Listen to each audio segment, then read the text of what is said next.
Llevo como 45 años ya conociendo a Cristo como mi Salvador, y creo que ha sido más en las conferencias misioneras donde yo más he sido motivado para llevar el Evangelio no solamente a mi hogar, a mi familia, a mis vecinos, sino luego también pensé en aquellos que estaban muy lejos de mí y decía, Señor, yo no puedo llegar a ellos.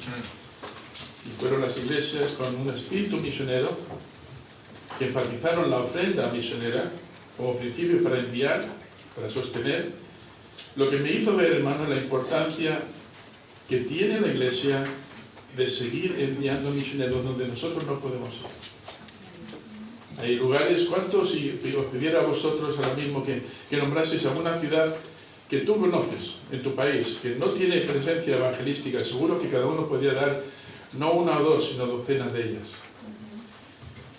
A mí una vez me dijo un hermano, pastor, siempre haces énfasis sobre misiones, ¿cuándo vas a dejar de hacerlo? Y le dije, cuando tengamos un misionero en cada ciudad. Ese es el corazón del Señor. Y lo vemos claramente en Mateo 28. Hoy quiero hablaros de dar con excelencia.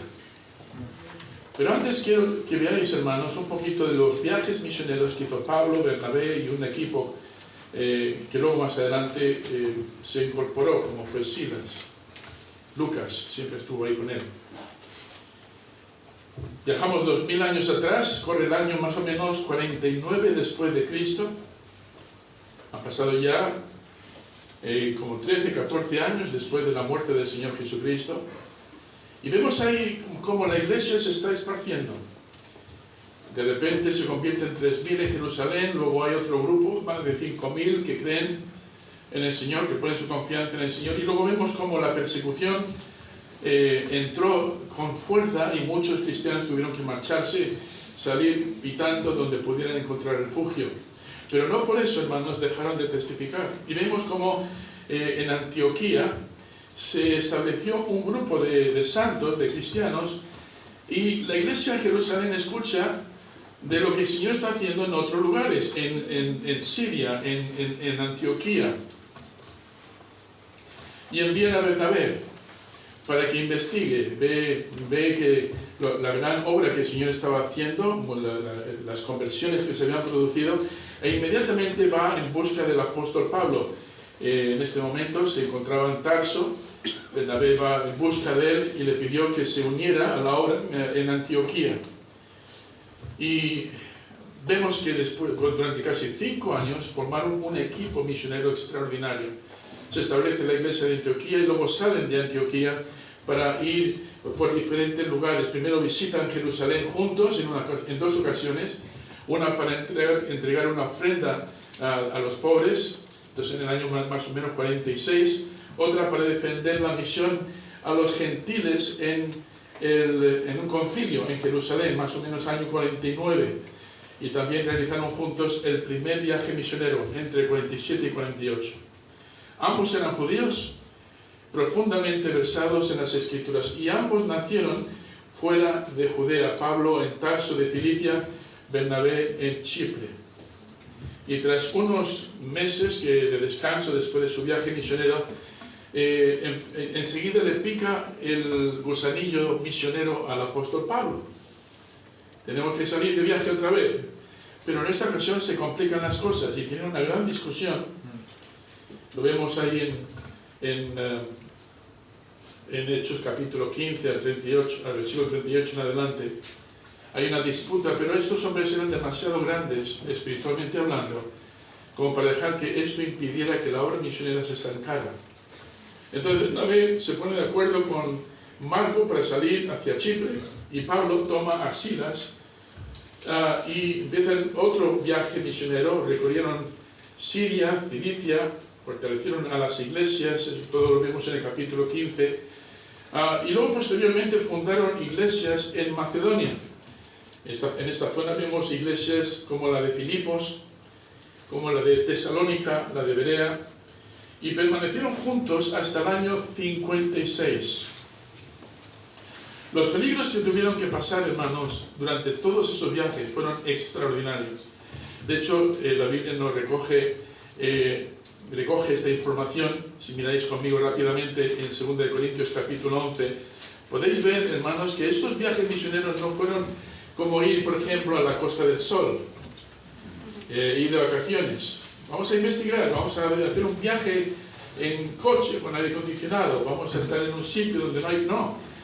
Los viajes que ellos tenían que hacer, hermanos, estaban llenos de peligros, llenos de pruebas, eran pruebas enormes, y en muchas ocasiones sus vidas estuvieron en riesgo. Mira lo que dice Pablo, por ejemplo, en 2 Corintios capítulo 11, versículo 25, dice versículo 24, de los judíos 5 veces he recibido 40 azotes menos uno, 3 veces he sido azotado con varas, una vez apedreado, 3 veces he padecido naufragio, una vez, una noche y un día he estado como náufrago en alta mar, en caminos muchas veces, en peligros de ríos, peligros de ladrones, peligros de los de dominación, peligros de los gentiles, peligros en la ciudad, peligros en el desierto, peligros en el mar, peligros entre falsos hermanos, en trabajo y fatiga, en muchos desvelos, en hambre y sed, en muchos ayunos, en frío y en desnudez. Y además de otras cosas, lo que sobre mí se agolpa cada día, la preocupación por todas las iglesias. Me pregunto yo si uno de los misioneros modernos de hoy hubieran aguantado un recorrido así. ¿Qué es lo que movió al apóstol Pablo a pasar por todo esto y aún así mantenerse en la brecha? Bueno, el poder del Evangelio. Él se consideraba quizá el menos digno de los apóstoles, así llamado apóstol, pero el Señor le llamó. Se considera incluso en una ocasión como el capitán, el jefe de los pecadores, el menos digno de recibir misericordia del Señor. ¿Por qué? Porque persiguió a la iglesia. Pero le vemos en el libro de Hechos, hermanos, abriendo camino en ciudades donde nunca antes se había predicado el Evangelio, donde no se conocía al Señor Jesucristo. Al principio se mantuvo solo. Más tarde, otras iglesias, como la iglesia de Filipo, por ejemplo, le quisieron ayudar. Y cuando va a Corinto, hermano, no quiere recibir nada de los de Corinto, para no ser tropiezo a ellos. Este hombre, hermanos, le vemos como un ejemplo para todos nosotros.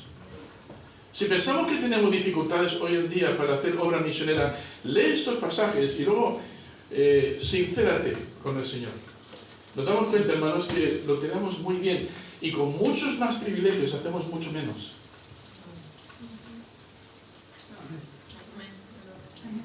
Entonces, ¿por qué hacemos este énfasis?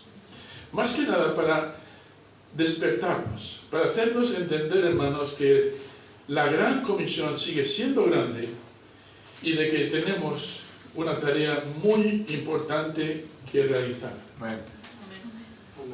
Me gustaría, al tratar este tema, por ejemplo, el de dar, me gustaría no hablar tanto de cantidades, sino del corazón, de la condición que Dios espera primero antes de que te ofrezcas un céntimo. Y vamos a ver en el segundo libro de Pablo a los Corintios, que nos da un ejemplo extraordinario, un ejemplo excelente. Mira cómo empieza en el capítulo 8, 2 Corintios 8, versículos 1 al 3. Dice: asimismo, hermanos, os hacemos saber la gracia de Dios que se ha dado a las iglesias de Macedonia, que en grande prueba de tribulación, la abundancia de su gozo y su profunda pobreza abundaron en riquezas de su generosidad. Pues doy testimonio de que con agrado han dado conforme a sus fuerzas y aún más allá de sus fuerzas, pidiéndonos con mucho ruego que les concediéramos el privilegio de participar en este servicio para los santos, y no como lo esperábamos. Déjame que pare un momentito. ¿Qué esperaban ellos? Cuando llegaron allí a Tesalónica, se dieron cuenta de que estaban en unas condiciones realmente tristes. Como dice, profunda pobreza, grandes pruebas de tribulación. Lo que encontraron allí fue desalentador. Y casi motivó a Pablo y a sus compañeros a decir, mira, si hay una iglesia que está libre de dar de esta forma, es esta iglesia. Y le dijeron, mira, vosotros estáis exentos. Pero la reacción que tuvieron estos hermanos fue algo que sorprendió incluso al apóstol Pablo, pidiéndonos con muchos ruegos que les concediéramos el privilegio de participar en este servicio para los santos, y no como lo esperábamos, sino que, toma nota de esto, es muy importante, es la base de lo que quiero predicar hoy, sino que así mismo se dieron primeramente al Señor y luego nosotros por la voluntad de Dios. De manera que exhortamos a Tito para que tal como comenzó antes, así mismo acabe también entre vosotros esta, ¿cómo lo llama? Obra de gracia. Por tanto, como en todo, toma nota del versículo 7, porque está haciendo casi un currículum, está haciendo un análisis de su estado. Dice, por tanto, como en todo abundáis, bueno, ¿qué es ese todo? En fe, en palabra, en ciencia, en toda solicitud y en vuestro amor, para con nosotros abundar todo junto. Vamos a leer esa última parte juntos para que penetre bien. Abundar también en esta gracia. Versículo 8, versículo 1, gracia, la gracia de Dios. Versículo 6, esta obra de gracia. Versículo 7, abundar también en esta gracia. Versículo 9, porque ya conocéis la gracia de nuestro Señor Jesucristo, poniendo a Cristo como el ejemplo. Gracia, gracia, gracia. Esto es importante porque lo que dice Pablo aquí, dice, mira, abundáis en muchas cosas. Y os alabo por ello, abundáis en el carácter cristiano. Podían reconocerles por la adoración. Había un espíritu, por ejemplo, podemos ver esto también en la iglesia, había un espíritu de verdad, queremos la verdad. En el manejo, por ejemplo, y la aplicación de las escrituras, ¿no? Podemos ser solícitos en eso. Queremos mantenernos firmes en la verdad, en la doctrina del Señor. Procura con diligencia presentarte a Dios aprobado, dice Pablo a Tito. Queremos eso, queremos abundar en eso. Queremos abundar en servicio cristiano. Pablo les habla de eso en 2 Corintios 4:7. Podemos abundar también en la evangelización, pero Pablo dice también, quiero que seáis excelentes en dar. Alguno aquí puede decir, pastor, yo he avanzado mucho en los años que llevo como cristiano. He aprendido mucho de la palabra, estoy enseñando la palabra. Me siento muy dichoso de haber llegado a donde estoy y ahora poder impartir eso. Amén a eso. Podemos estar hablando de, por ejemplo, pastor, yo ya estoy involucrado en el coro y qué bendición es para mí poder alabar al Señor con otros hermanos y motivar a la iglesia para alabar más excelentemente. Amén a todo eso. Y podría seguir la lista, pero ¿qué tal en el tema de dar? Hermanos, ¿dónde sacamos nuestro modelo a la hora de dar? ¿Dónde debemos ir? Al apóstol Pablo. Vemos que en el capítulo 9, 2 Corintios 9, nos habla de dar Dios su vida. Pero ¿de dónde sacó Pablo el modelo? Del mismo Señor Jesucristo. Pues escribe a los filipenses lo siguiente, capítulo 2, versículo 5 al 8. Haya pues en vosotros este sentir que hubo también en Cristo Jesús, el cual siendo en forma de Dios, no estimó el ser igual a Dios como cosa a que aferrarse, sino que se despojó a sí mismo, tomando forma de siervo, hecho semejante a los hombres, y estando en la condición de hombre, se humilló a sí mismo, haciéndose obediente hasta la muerte y muerte de cruz. El modelo, por excelencia, es el Señor Jesucristo. Amén. ¿El Señor crees que dio con excelencia? Lo dio todo, ¿verdad? Entonces, durante los mensajes que vamos a estar trayendo, si llegas a pensar en algún momento, ¿es que el pastor solamente pide? Estás equivocado. Porque no soy yo. Si quieres tirar piedras, no se las pides al cartero. Porque lo que vamos a sacar, hermanos, es de la palabra de Dios. Y haríamos flaco favor si nos limitáramos a un poquito. No, nuestro ejemplo, aparte del apóstol Pablo, nuestro ejemplo por excelencia es el Señor Jesucristo. Y algunas de las iglesias empezaron a aprender.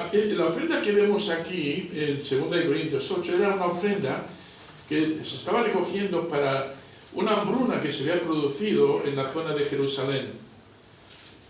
Fue Jerusalén la que primero impulsaron a los misioneros para ir por diferentes lugares. La gracia abundó de Jerusalén a diferentes partes, pero ahora los de Jerusalén están pasando necesidad, están pasando hambre. Y comisionan a un grupo, entre ellos Pablo como líder, para ir por las diferentes iglesias que se habían establecido para decir, hermanos, alguien quiere colaborar. Y llega a este lugar y da el ejemplo de Macedonia. Y el ejemplo de la iglesia macedonia, hermanos, nos sirve a nosotros de ejemplo. Si estás pensando de que lo que voy a pedir es ofrenda, o sea, dinero, estás equivocado. Porque lo que vemos aquí, hermanos, lo que realmente importa, Señor, es tu corazón. Se dieron primeramente al Señor. Y cada vez que leo este pasaje en mi mente, que es muy gráfica, ¿no? Pues pienso en un cesto enorme, no de este tamaño enorme, pasándolo por el medio, la gente lanzándose dentro del cesto. Yo quiero ser la ofrenda. Esa es la idea. Señor, no importa lo que yo dé, mi cartera, no, Dios quiere tu corazón. Amén. Lancémonos a la ofrenda, convirtámonos en sacrificio vivo, santo, agradable a Dios. Ahora, lo que vamos a ver aquí, hermanos, es no solamente el modelo que marcaron algunas de las iglesias, sino la forma de dar que tuvieron. Mira, quiero que veas conmigo, por ejemplo, en el capítulo 9, versículos 8 al 13, y el siguiente capítulo 9, versículos 8 al 13, dice, y poderoso es Dios para hacer que abunde en vosotros toda gracia. Eso se lo dice después de decir, mira, da con generosidad. Aprieta bien la ofrenda para que quepa más. Y entonces dice la promesa, y poderoso es Dios para hacer que abunde en vosotros toda gracia, a fin de que teniendo siempre en todas las cosas todo lo suficiente, abundéis. Está hablando de la excelencia de la. Abundéis para toda buena obra, como está escrito, repartió Dios. En fin, el pasaje que quiero destacar es el versículo 8, 7 y 8. Quiero que veáis unas características ahí. Primero nos habla de dar con liberalidad. Ahora, yo estoy muy en contra del movimiento liberal. Es decir, que cada vez perdemos más el horizonte moral y ahora nos tiramos a todo lo liberal. Yo quiero ser muy liberal. Hermanos, yo no, pero quiero ser liberal en esto. Quiero que mi horizonte se abra cada vez más.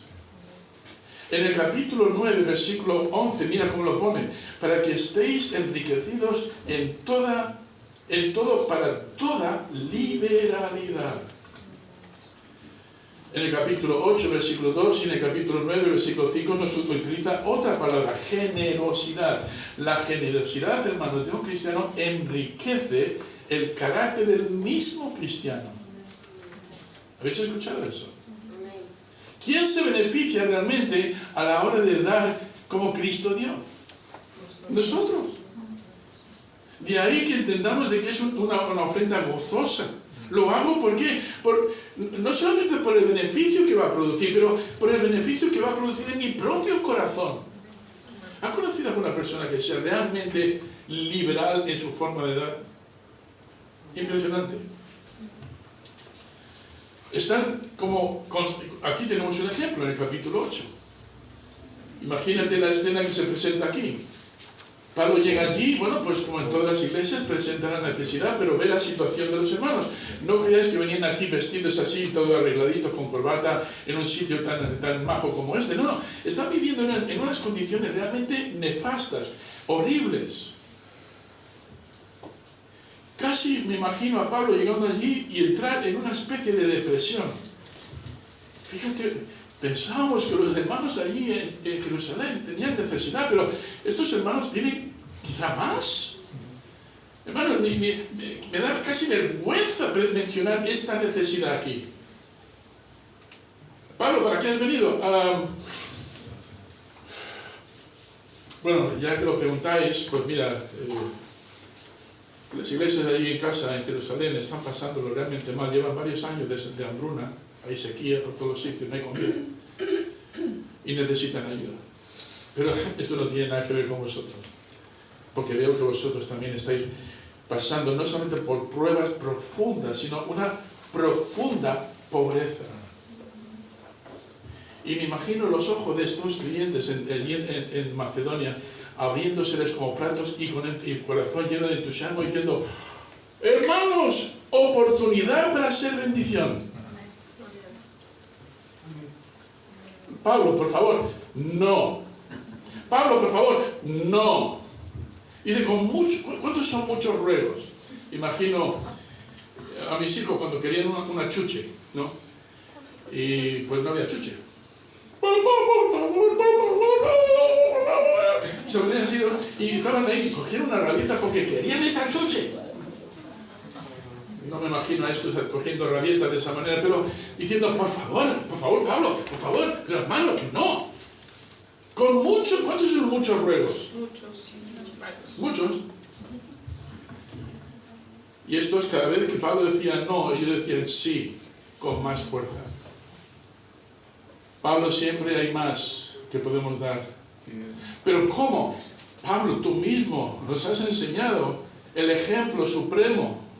Cristo es nuestro modelo. ¿Qué menos podemos hacer?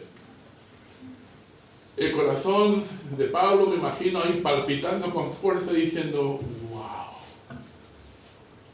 Hemos pasado por muchas iglesias, pero pocas con este corazón. Y cuando indagan cada vez más en su estado, ven que quizás los bolsillos los tenían muy vacíos, pero tenían corazones, hermanos, llenos. Querían aprovechar la oportunidad. ¿Por qué? Porque sabían que su Dios era grande. Amén. Y que el Señor no les dejaría solos. Entonces vemos aquí, hermanos, muchas instrucciones que son realmente, que deben ser el palpitar de la iglesia, sobre todo en el tema de la generosidad. Ahora, algunos dirán, pastor, pero yo ya estoy dando mis diezmos. Alguno me dijo, pastor, el diezmo es de la ley, nosotros no estamos bajo la ley. Pues claro que no estamos bajo la ley, estamos bajo la gracia. Pero alguien lo dijo de esta manera, sería una desgracia que estando bajo la gracia diéramos menos de lo que estaban bajo la ley.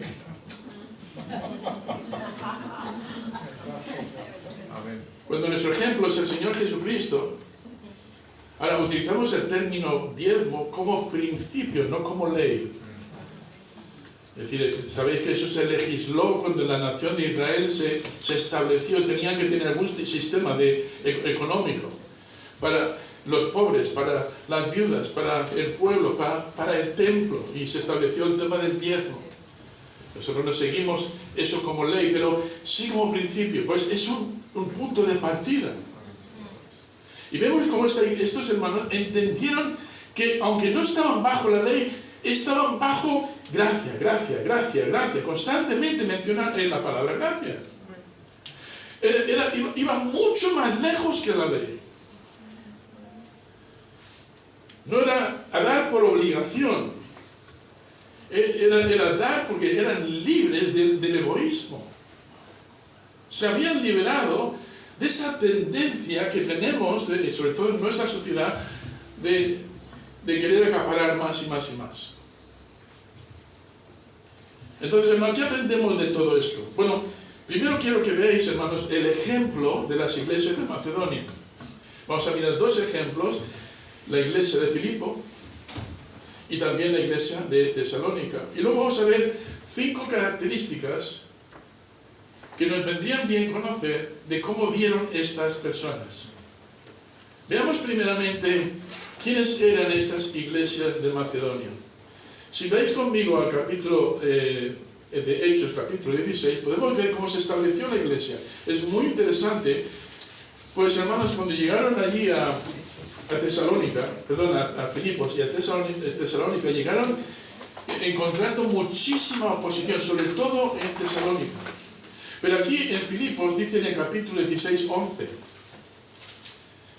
Dice, y estos eran más nobles que los que estaban en Tesalónica, pues recibieron la palabra con gran solicitud. Estoy en el capítulo 16. Zarpando pues a Troas, vinimos con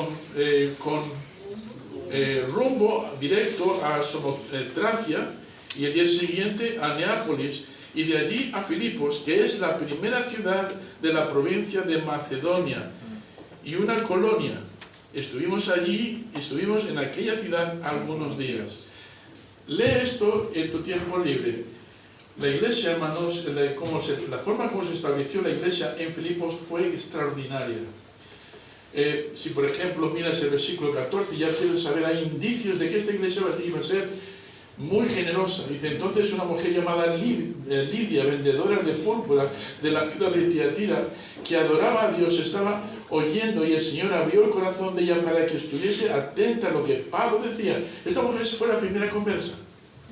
Luego vino su familia, versículo 15, y cuando fue bautizada, y su familia nos rogó diciendo, mira, su generosidad en la hospitalidad, dice, si habéis juzgado que yo sea fiel al Señor, entrar en mi casa y posar. Ahora, toma nota. Y nos obligó a quedarnos. Y yo he estado en hogares, hermanos, donde no había manera de terminar la comida. Venga, vamos a visitar a fulanito. Venga, vamos a visitar. Llegas allí. ¡Ay, hermano! ¡Qué bendición! Siéntate, por favor. Y te ponen allí esto y te ponen lo otro. Y te forran de todo. Y cuando dices, bueno, ya es hora que vayamos. No. Tienes que probar esto. Mira, ¿por qué no te quedas esta noche? Ese deseo. Dice que les obligó. Tenían que irse. Dice, no. Tú no te vas. Vosotros os quedáis aquí. Sois una fuente de bendición. Nosotros queremos ser una fuente de bendición. Eso fue indicios, hermanos, que muestran la trayectoria que iba a seguir la iglesia de Filipos. Si saltas al versículo 27, vemos que por predicar el evangelio allí les meten en la cárcel. Se han terminado las bendiciones, ¿verdad que sí? Se terminó lo bueno. No. Porque vemos, hermanos, que el carcelero de Filipos se convirtió y toda su familia. Aunque les costó algunos azotes. Pero vemos ahí, hermanos, que ya vemos ahí indicios, cosas que muestran cómo estas iglesias se van a comportar luego más tarde con Pablo. La conversión de Lidia, el carcelero, la hospitalidad que ellos mostraron, la hospitalidad que también mostraron el carcelero. En fin, vemos ahí una serie de detalles que casi marcan la trayectoria de lo que va a pasar con esta iglesia. Si te das cuenta, si sigues leyendo la epístola de Pablo a los filipenses, vas a darte cuenta que fue la primera iglesia que empezó a apoyarle. Una y otra vez. Ahí vemos el modelo. Lo que empezó siendo una ofrenda misionera por la necesidad, por la hambruna, ahora lo están encauzando para hacer lo que llamamos la ofrenda para misiones, para enviar a misioneros. Y Pablo ve en esta iglesia las raíces, son tiernas todavía, pero estamos empezando a ver como el corazón tan grande que tenían por el Señor, ahora se empieza a manifestar diciendo, Pablo, tú fuiste el que trajiste el evangelio a nosotros. ¿Cómo no vamos a participar para que lleves el evangelio a otros, a los confines de la tierra? Hogares así, hermanos, te alientan. Hubo una vez cuando estábamos en California visitando iglesias y no sé cómo llegaron a escuchar de nosotros en México. Me llamaron por teléfono y me dijo, hermano, ¿usted es Eusebio Pérez? Sí. Soy yo, por cierto, si no sabe que yo me llamo Sano. Ah, ¿usted es misionero? Sí, somos misioneros. ¿Español? Digo, sí. Dice, ¿español? Eso es más raro que un perro verde. Hermano, quisiéramos que vinieran a nuestra iglesia a predicarse aquí. Hermano, ¿dónde estáis? Monterrey. Otra ocasión fue en Juárez. Pero fue la iglesia de Juárez la que más me impresionó, porque cuando llegamos a llamar Juárez, ¿sabe dónde está la mayor concentración de cartel en México es Juárez. Lo sientes en el ambiente. Yo no quiero ir a Juárez. Me encuentro allí con el hermano Pete Raymond, misionero que estuvo aquí en España durante 5 años, no pudo conseguir levantar nada. Finalmente se marchó para Estados Unidos, terminó en Juárez. Como castigo. No, estuvo allí, hermanos, y me invitó a predicar. La iglesia donde fuimos, hermanos, era una chabola, prácticamente era una chabola hecha con cartones, pares y todo lo que encontraban por ahí, saco lo que encontraban. Pero, hermanos, había un espíritu. Hasta ahora me conmuevo. Y me acuerdo de aquella iglesia, hermanos. Me invitaron a comer. No era una casa lujosa donde fuimos, también era una chabola, prácticamente el suelo era de tierra, sacos colgando para tapar las ventanas, un ladrillo, un bloque de cemento para sentarse, y te ponen un plato de arroz blanco, sin más. Y un jalapeño, claro, tiene que tener jalapeño. Y le dije al hermano Pete, digo, hermano, no, esta gente tiene tanta pobreza. Pero el rostro de la señora la hermana que nos sirvió, relucía de gozo. No os digo, hermano, fue el plato más exquisito que jamás he probado, porque estaba lleno de amor. Me dijo el hermano Pete, Sammy, acéptalo, que aunque sea lo único que tienen, lo hacen con todo el gozo del mundo. Me lo comí.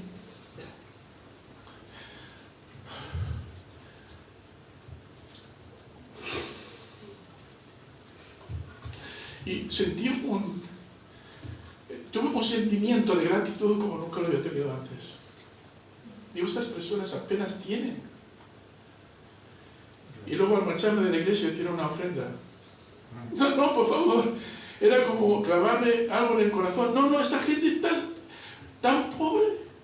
Y el hermano Pete dijo, Sammy, lo dan con todo su corazón.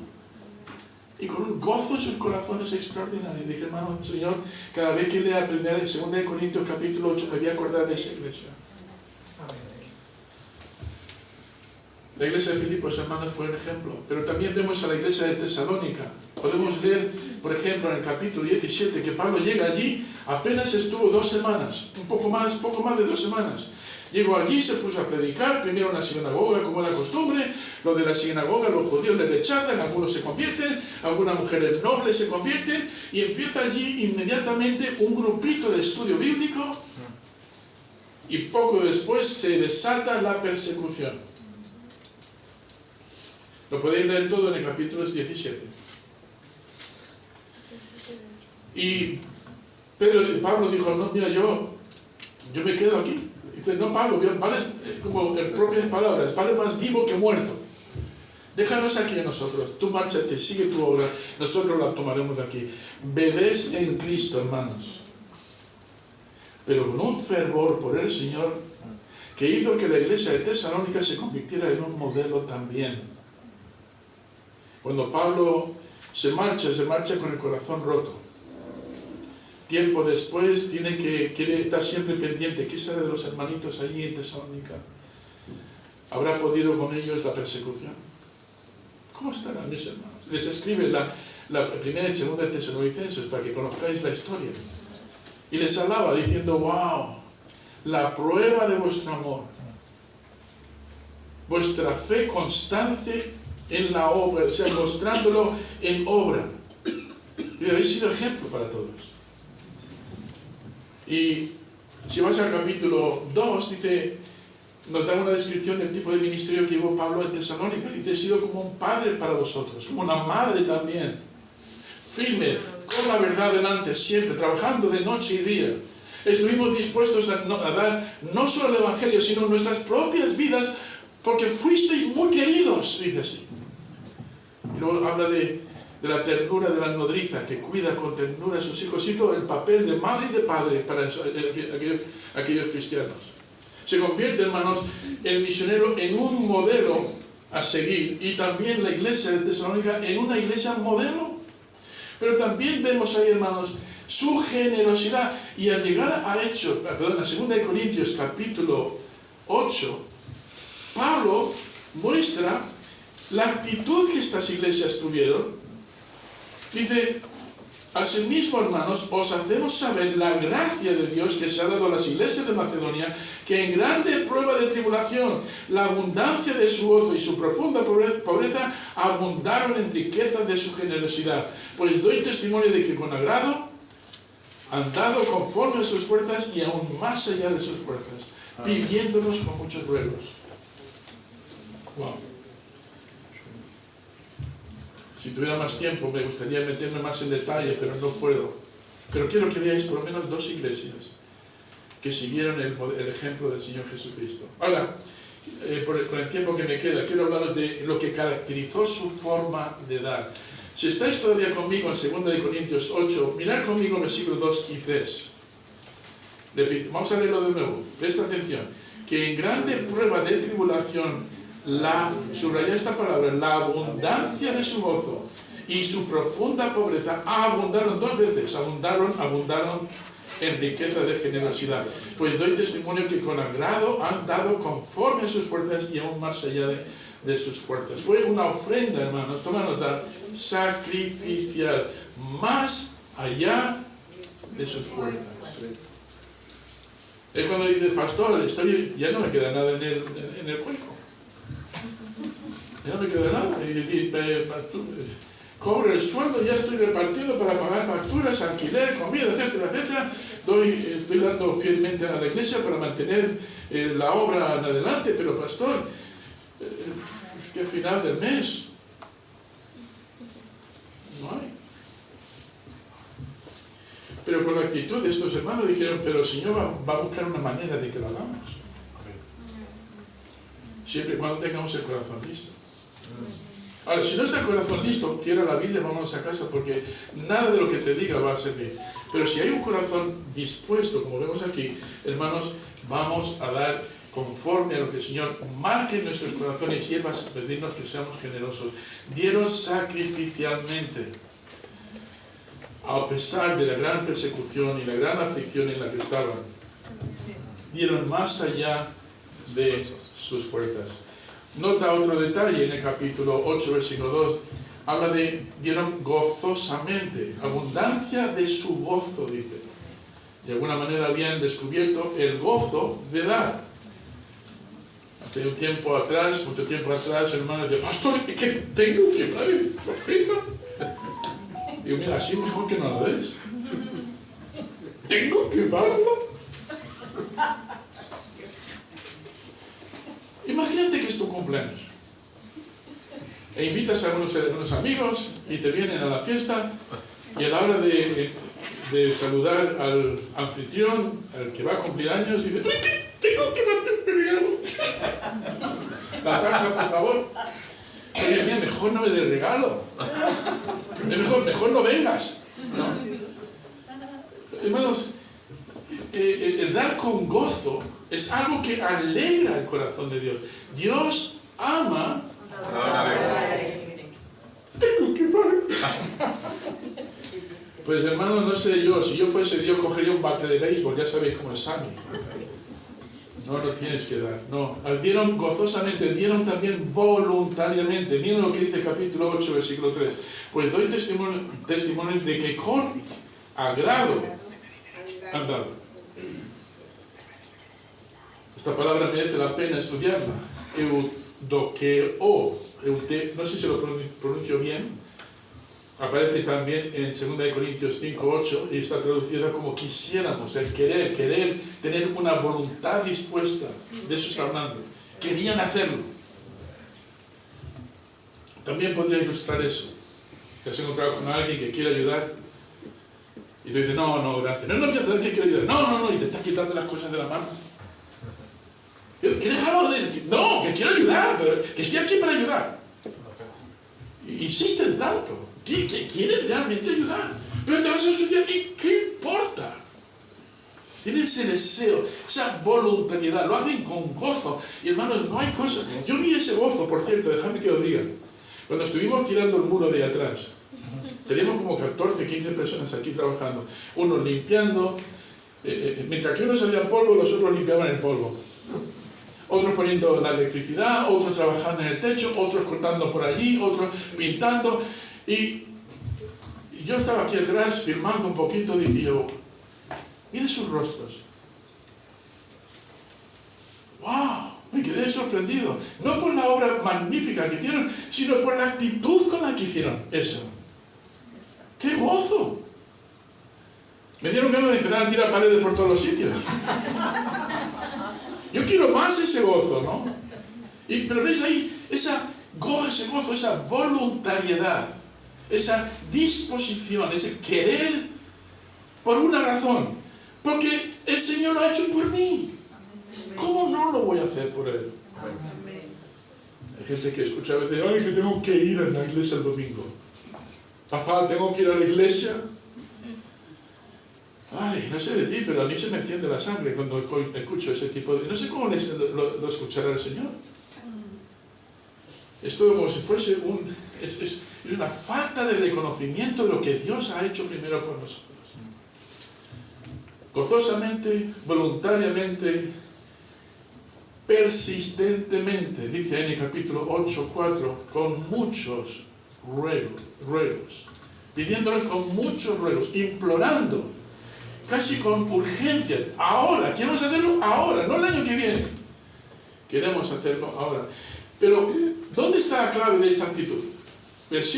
Capítulo 8, versículo 5. Se dieron primeramente al Señor. Se dieron a sí mismos. Fueron capaces de decir, Señor, no se trata de la ofrenda que hay en nuestro bolsillo. Se trata de que quiero ser una ofrenda viva. Quiero que toda mi vida sea para ti. Amén. Si tú me has comprado con tu sangre y ahora soy tuyo, ¿qué menos que dar mi vida para glorificarte a ti? Amén. Esto muchas veces no lo entendemos. Y quizá por no entenderlo se muestra en nuestra forma de adorar, no es de corazón.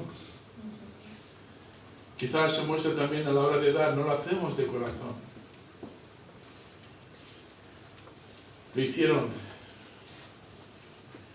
no por nosotros, dijo, no porque lo estábamos pidiendo, sino por el Señor. Eso cambió todo. Es lo que yo llamo el arte de dar con excelencia. Podemos, hermanos, abundar en muchas áreas. Pastor, yo tengo una fe que mueve montañas. Amén. Pastor, yo estoy aquí cada domingo para lo que haga falta. Amén. Y seguir la lista. Pero ¿qué tal en la excelencia de dar? ¿Abundamos también en eso? Yo quisiera, hermanos, con los mensajes que estamos presentando, tanto yo como hermano Caravaca, como luego más tarde hermano Timoteo, queremos, hermanos, hacer que abramos, primero que abramos nuestro corazón, luego nuestra mente, y luego os voy a contar una historia que me fue muy graciosa, y con esto cierro. Estaba otra vez en California, pasando por la zona de Yosemite, el Parque Nacional de Yosemite, precioso lugar, un pueblecito que había por allí. Estaban teniendo una conferencia misionera y yo, pues, con lo que me gusta a mí la conferencia misionera. Marisa, este domingo vamos a la conferencia misionera. Y había un predicador muy fogoso de otra iglesia que le invitaron a predicar. Predicó el primer día, luego el segundo día, el tercer día está hablando otra vez de la ofrenda de excelencia, de la excelencia de dar. Y hizo algo que se me quedó en la cabeza. Dijo, ¿vosotros estáis de acuerdo en llevar el Evangelio? ¿Queréis votar para llevar el Evangelio a todos los lugares? Votar con vuestra cartera, dijo. No hubo un amén allí. Pero luego me miró a mí. No me conocía, yo tampoco le conocía. ¿Y usted, cómo se llama? Yo, Eusebio Pérez, que es misionero en España, en el tal. Hermano, usted tiene ahí $20. Tenía justo $20. El plan era después del culto, vamos a McDonald's, nos comemos una hamburguesa y nos vamos a casa. No había más. Deme esos $20. Y era como... Y finalmente lo solté y dije, oh, ahí va la hamburguesa. Y luego pensé, va a hacer una ilustración y luego me lo devolverá. ¿Verdad? Se olvidó de devolverlo. Digo, qué granuja. Eso lo voy a hacer también en las iglesias donde yo vaya. No, no lo hice, no. Pero al final del culto, ya seguro íbamos a salir con $20 menos en el bolsillo. Miré a los chicos como diciendo, chicos, no hay hamburguesa esta noche. Hoy ayuno y oración. No, digo, hermano Pérez. Digo, sí. Saca de su cartera un billete de $100. Esto es para usted. Y siendo como yo soy, dije, ¿por qué no le di 50?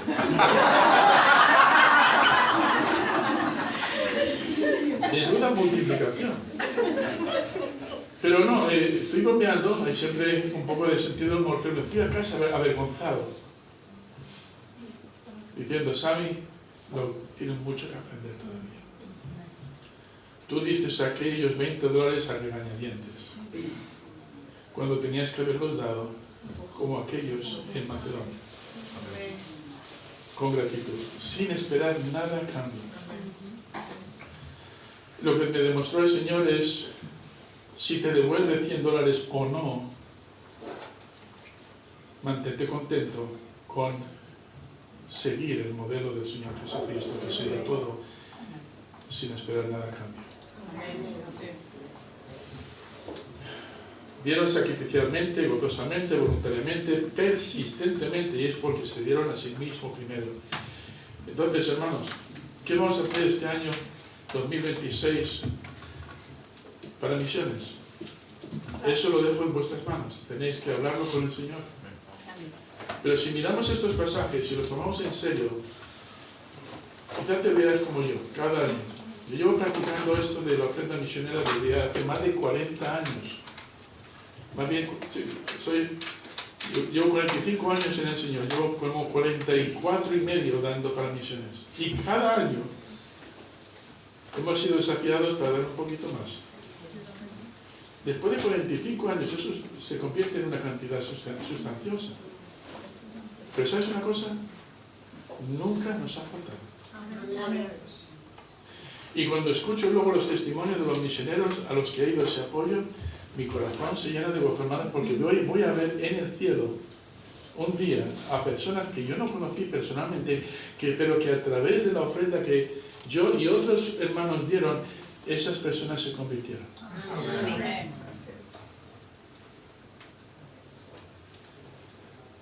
Tenemos mucho que aprender, ¿verdad? Tomemos esto a cuenta y pensemos que no se está tratando aquí de dar dinero, se trata de dar el corazón, que es lo que Dios quiere. Vamos a ponernos de pie y tener una palabra de oración. Señor y Padre Celestial, perdónanos por las veces que pensamos mal. Perdónanos por la actitud que muchas veces tenemos a la hora de dar, ya sea servicio, ya sea nuestras ofrendas. Ayúdanos a recordar, Señor, que todo lo que somos te lo debemos a ti. Que como dice ahí en 1 Corintios capítulo 6, Señor, tú nos compraste con tu sangre. Ahora somos tuyos por completo. Y por lo tanto, Señor, nuestra respuesta a cualquier cosa que tú digas sería, ¿qué quieres que yo haga? Y luego hacerlo. Padre, sigue cambiando nuestros corazones. Hay muchas cosas que todavía, aunque sepamos, todavía no las entendemos bien. Pero te pido que a través de la enseñanza que se va a ir dando, podamos entender, Señor, que tú no quieres solo ese misionero que vaya a otro sitio. Quieres que cada uno de tus hijos, Señor, se presente como sacrificio vivo para hacer la obra donde está, a su alrededor, pero también pensando que hay muchos muy lejos, Señor, que necesitan también escucharlo. Ayúdanos, Señor, a entender el horizonte que tú ves y luego, Señor, responder de forma responsable. En Cristo Jesús. Amén.